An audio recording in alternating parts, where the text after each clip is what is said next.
শুভ দুপুর বন্ধুরা। যে লাঞ্চ শেষের দিকে, এখন বাজে 2:20।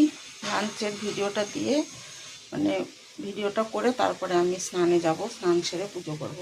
আজকে একটু রান্না বান্না দেওয়ার আছে, কাউকে না কাদেরকে একের অধিককে দেওয়া আছে, ওই জন্য তাড়াতাড়ি রান্না করে নিয়েছি।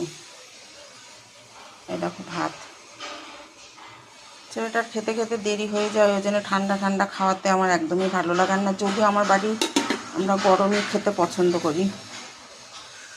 তারপরে দেখো রুই মাছ করেছি শিম আলু দিয়ে আর একটু গাজর দিয়ে। এটা একটু আজকে মশলা দিয়ে করেছি, পেঁয়াজ রসুন আদা লঙ্কা বাটা দিয়ে।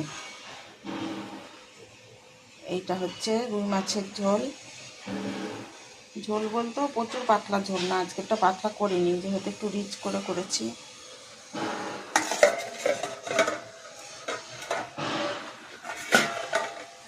তারপরে দেখো এটা শিম বাটা করেছি। শিমের গন্ধ আমার ছেলে একদম পছন্দ করে না। আমিও শিম আগে একদমই খেতাম না। আমাদের বাড়িতে প্রচুর শিমের গাছে শিম ধরতো, আমি একটাও মুখে দিতাম না। কিন্তু এখন নিজের সংসারে এসে তো খেতে হবে। শিম পোস্তটাও ভালো লাগে, একটু সর্ষে পোস্ত দিয়ে। যাক, অনেক দিদির বাড়ি থেকে দাদা আমাকে অনেক বাজার করে দিয়েছিল, এখনও চলছে সেই বাজার। আরও বোধহয় এই সপ্তাহটা পুরোই চলে যাবে। মাঝে মাঝে মাছ মাংস কেনা হয়। এইটা হচ্ছে শিম বাটা। এখানে শিম, ধনেপাতা, রসুন, তারপরে কাঁচা লঙ্কা, চিংড়ি মাছ সব বেটেছি। বেটে তারপরে একটু পেঁয়াজ কুচিয়ে নিয়েছি। পেঁয়াজটা একটু দিতে ভুলে গেছিলাম, নাহলে আমি আরও লাল লাল করে বেরেস্তার মতো করে ভেজে তারপরে শিম বাটাটা দিই। যাক, এটাও খারাপ লাগবে না।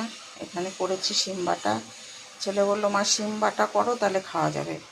ওই যে মাছটাতে শিম দিয়েছি বলে, তুমি এসব কি দিয়ে রেখেছো। এইটা হচ্ছে শিম বাটা।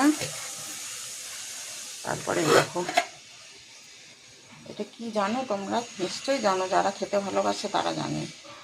এখানে শিম দিয়ে, আলু দিয়ে, বেগুন দিয়ে লোটে শুটকির তরকারি করেছি। সেদিন বাটা করেছিলাম, আমার মামনি একটু তরকারির কথা বলে ফেলেছে। আমার মনে লাগলো যে মেয়েটা তো আমার কাছে অনেক কিছু আবদার করে, এইটা ওকে একটু করে তাহলে দেবো। এইটা করেছি তোমার লোটে মাছ তরকারি, মানে সবজি দিয়ে আর কি। এটাও আমার যাবে, দেবো, এটাও দেবো।